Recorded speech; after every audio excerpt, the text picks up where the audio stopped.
very confident, says he's going to knock you out in the 9th round. Yeah, man. You know, he's a dumbass, and so it's gonna be apparent on Saturday when he's the one that gets knocked out. I mean, genuinely, fighters always say this. There's the back and forth, but Piers, I'm being so honest, man. This guy is easy work. Warm up. Some I know 8-year-olds. I got the 8-year-olds in there. If I find out anything, I'm gonna beat your ass, and I'm gonna beat Jaden on love. I mean, which is nothing wrong with it. You know what I mean? Especially Tank been talking about retiring, so why not get the bag and then go about your business if that's your plan? Gervonta Davis and Jake Paul sit face-to-face with Piers Morgan, trading confidence and attitude ahead of their fight. Jake admits that Tank is the most experienced and dangerous opponent he has ever faced, a major step up from anyone on his previous list. Yet Gervonta remains calm and composed. He promises fans they will see a sharper, stronger version of himself on fight night. A sharper, just my focus gotta be blazing that night. Just me and him in that ring. All in all, be better. I saw 8 to 10 rounds is what you thinking, and I also saw, I think I saw 6 rounds. Is what you thinking? I could be wrong. 7 or 8. Yeah, it's right around there. Yeah. How you pick that number? Like, how do you pick what round it's gonna be? First, his skills, the moment. Yeah. I don't know how durable he is. I don't know. I just don't know just yet. But I know if I can get him where I want him. Yeah. That's how long it's gonna take. Yeah. To be a good beating. Do you understand the magnitude of this fight? Do you understand how important this fight is to the boxing game, to the sport? I think I do, but I don't think that he knows. I've been in big fights, but it wasn't nothing like this. Yeah. Jake Paul confidently tells Piers Morgan that the truth will reveal itself on Saturday, November 15th. He insists that all predictions and debates will end in the ring. Jake believes his performance will speak louder than any interview, proving who truly deserves victory once the spotlight hits. In recent years, he says, boxing has evolved from a sport based purely on skill into a global entertainment business fueled by attention and fame. Says he's going to knock you out in the 9th round. Yeah, man. You know, he's a dumbass, and so it's gonna be apparent on Saturday when he's the one that gets knocked out. I mean, genuinely, fighters always say this. There's the back and forth, but Piers, I'm being so honest, man. This guy is easy work. Ameliano Vargas believes Jake Paul understood this shift before anyone else. Rather than pursuing a long amateur career or Olympic achievements, Jake built his own audience first. By bringing social media influence into boxing, he unlocked massive paydays regardless of ranking or titles. Many younger fans now follow storylines, drama, and trash talk more than traditional boxing accomplishments. Vargas sees this as a disadvantage for fighters who have spent their entire lives training to reach the top. Legends once needed decades to secure major fights, but today one viral moment can bring instant spotlight. While this new model attracts excitement and fresh viewers, Vargas warns that boxing's true values, championship spirit, honor, skill, and hard-earned respect should never be forgotten. To me, non-basketball terms, just such a funny internet game. But explain this to me like a 3rd grader. What is an exhibition fight? I don't even know, bro. I'm gonna be real with you. All I know is that Jake is making, goddamn. But when they say look, God bless Jake, bro, because this is what he figured out. He figured out this. He figured out boxing is all about attention. 100%. And he went from Disney to, you know, getting paid. What I told you, world champions that have dedicated their whole life to this sport, they will never get paid. Not even a percentage of what he's making.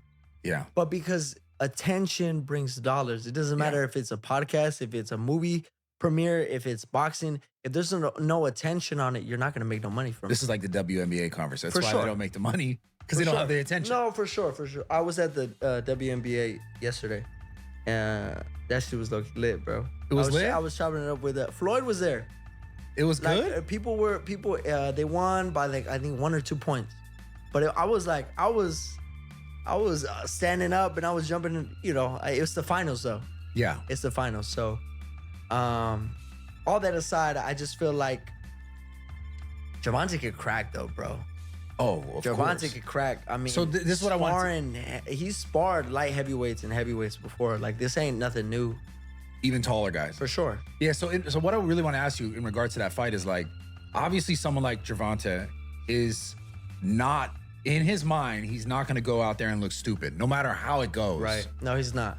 But that's what when I see it's an He's exhibition fight, I'm like, what does that mean? And you can still get knocked out. I feel like that means there's not going to be no winner. No effect on the record. Yeah, that's exactly what it means. But you could get knocked out. So you don't think, because, like, the beef now is like, this shit's the WWE. That's what people say about boxing. I mean, like, you're completely right about Jake and what he's done. It's insane. Yeah. But he'll get the WWE. Oh, this is just like, what is this? Do you see it that way? God bless him, bro. God bless. Hey, call my fights WWE fights, whatever you want to call it. If I'm getting paid $80, $100 million, I mean, come on, bro. And look, the thing is, every single person that is commenting that, if they brought $100 million check in front of you. Oh, I'm fighting. From Garrett's perspective, the matchup between a decorated professional like Gervonta Davis and a YouTuber turned boxer would have sounded impossible years ago. He calls it a spectacle not because the fighters lack talent, but because the situation itself feels so unusual within the sport's traditions. Jake Paul built a career by turning chaos into profit. He knows how to capture headlines, stir controversy, and make people watch, even those who dislike him.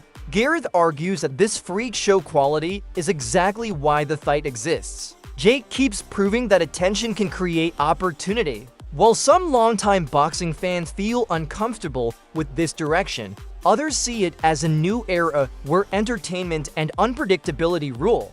Love him or hate him, Jake's influence is impossible to ignore. Marry up all this.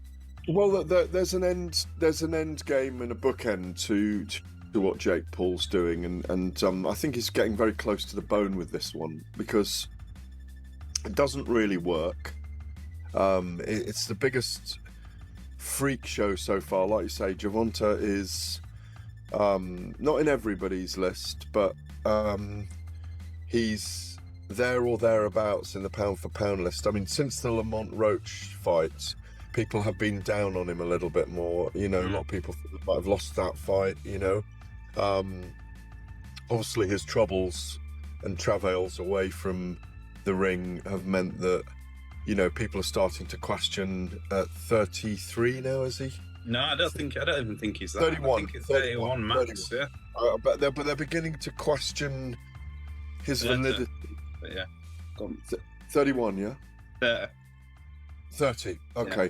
They're beginning to question, or I say we all are, but people are in general beginning to, pundits and some fans are beginning to question his validity in that top 10 pound for pound list. I think he belongs there myself, or just outside it. Certainly in the top 15, no question. Maybe top 13. I think I've got him. I think I had him at 11 or 12, but I might have done a list on Saturday night. And obviously, we want to see him in the ring with Shakur Stevenson. It's the big fight. Or even in Naoya Inoue at some point, which is a fantasy matchup that I remember dreaming about around the same time I was dreaming about Terence Crawford and Saul Canelo Alvarez a couple of years ago. Mm-hmm. Coach Reg defends Gervonta Davis by reminding everyone that Tank's success wasn't built overnight. He climbed through multiple weight divisions, fought tough contenders, and delivered knockout victories that earned global respect. Reg argues that once a fighter reaches that level, judgment follows them everywhere. Some critics claim Tank is now chasing money, but Reg believes he has earned the right to secure his future. Boxing is a dangerous life. One bad night can change everything. After years of grueling training camps, high-risk fights, and relentless pressure, it makes sense for Davis to take opportunities that reward him the most. Reg emphasizes that Tank still represents the core values of real boxing, discipline, courage, and championship ambition. He isn't avoiding challenges, he's choosing fights that bring both reward and legacy. Supporters admire his dominance, while critics focus only on what he hasn't done yet. But that, Reg says, is the burden of greatness. I mean, especially Tank been talking about retiring, so why not get the bag and then go about your business if that's your plan? I mean, if that's your plan to retire, then go get the bag and go about your business. You ain't doing nothing wrong. I'm not against it. You got some people that are very critical, Tank. Does it make sense depending on what you're in boxing for? Because you got some people that want to fight the best. You got some people that want the accolades, the belts, the undisputed. And you got some people that just came in this game like, look, I'm trying to get my family out of poverty and give us generational wealth. Does it all depend on what you decided to box for? Well, Tank accomplished a lot at a young age. You know what I mean? He accomplished a lot at a young age. So I wouldn't be mad if he took the bag and went about his business and never fought again. You know what I mean? Plus, look at some of the things that he's going through. You know what I'm saying? So, a lot of that can affect you as well. You know what I'm saying? Like when you're trying to be in this game. So I think, get the bag and go. That's your plan. Get the bag and go. For me, of course, I wanted to see him fight Shakur. I wanted to see him fight Devin. Yeah, we all wanted to see him fight. At press conferences, Gervonta Davis listens more than he speaks. His silence creates tension because no one truly knows what he's thinking. Commentators Manx and Moore note that this contrast adds extra drama to the build-up. Jake comes across as the entertainer driving the show, while Tank looks like a serious hunter waiting for the bell to ring. This dynamic perfectly reflects who they are, one born from digital fame, the other molded by pure boxing. Even their body language tells a story, old school versus new school. It was lame, and even though Jake Paul tried to egg him on and try to goad Gervonta Davis on, he's dealing with somebody that is not a quick-witted, thinker. He's not a quick-witted speaker. Tank Davis is explosive in the ring. He's fast and powerful in the ring. He's charismatic inside the ring when he's punching. But when you put a microphone in front of him, he's not articulate. He doesn't know how to quickly respond to people. He stutters a lot. He does more stuttering than talking.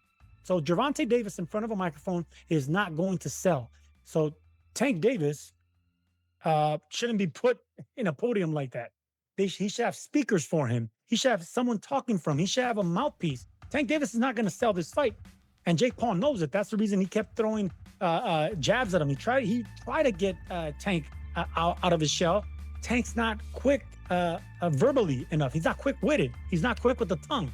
So in order for him to sell this fight, he's going to have an adversary that can spit something back. Like, for instance, Chavez Jr., he didn't have that quick-witted response, but he had the backing. He had the loyal following. And Chavez Jr., like many Mexicans, don't need to speak because they do all their fighting in the ring, and people know that. Tank Davis, I don't know, man. He didn't look good in his last fight. He's not fighting the killers in his division. People are getting off that Tank train, and we know that he's had his issues outside the ring. The love's not there anymore. Tank Davis is losing a lot of passion, a lot of followers, and people aren't buying this circus that Jake Paul's trying to sell.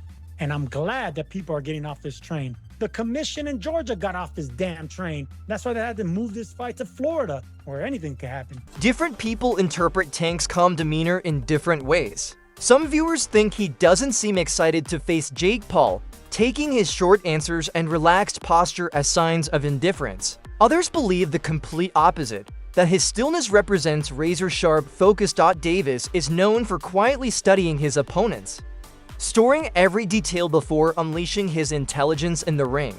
Boxing history is filled with fighters who spoke little but performed brilliantly. Tank may simply refuse to get dragged into the showmanship, knowing that the only place where opinions matter is when punches start landing. Whether his calm comes from boredom or confidence will only become clear on fight night. Jake Paul legitimately cooked Gervonta Davis in that press conference, and I really don't know how to feel about that. And to be honest with you, I still don't understand how boxing even allowed this to be made.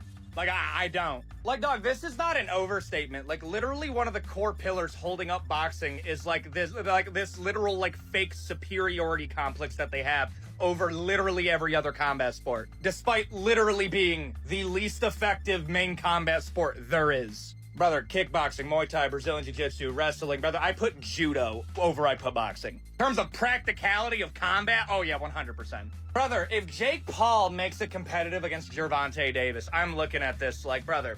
Oh, well, weight difference, brother. Gervonta Davis has been training his entire life. I'm sorry, bro.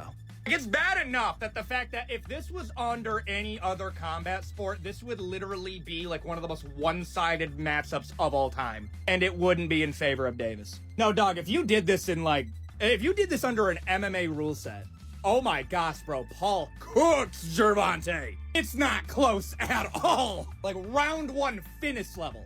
Like, understand this, Gervonta Davis versus Jake Paul is taking place in literally the only combat sport where Davis should win. I'm still shocked that they allowed it to be made. Because, like, there's no upside. If Jake Paul beats Gervonta Davis, now we're kind of looking like, wait a minute. What?